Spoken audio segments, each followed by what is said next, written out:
Hi hello உறவுகளே, நான் இன்னைக்கு என்ன பண்ணுறேன்னா தேன் எடுத்துகிட்டு இருக்கேன். ரெகுலராக எடுக்கிற தேன் இடம் தான் இது.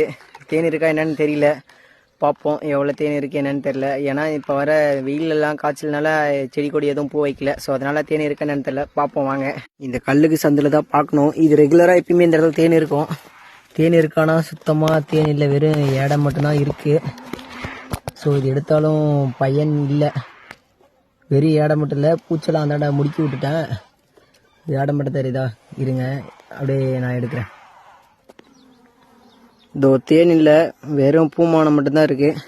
அப்புறம் பூச்சிங்கெல்லாம் இருக்குது பாருங்க, தெரியுதுங்களா? பூச்சி மட்டும் தான் இருக்குது, தேன் இல்லை. தேன் வைக்கிறதுக்கு இன்னும் நாள் ஆகும்னு நினைக்கிறேன். ஸோ அதனால் அதை நான் எடுக்க போகிறதில்ல, அப்படியே விட்டுட்டு இன்னும் கொஞ்சம் நாள் ஆன பின்னாடி எடுத்துக்கலாம்னு சொல்லிட்டு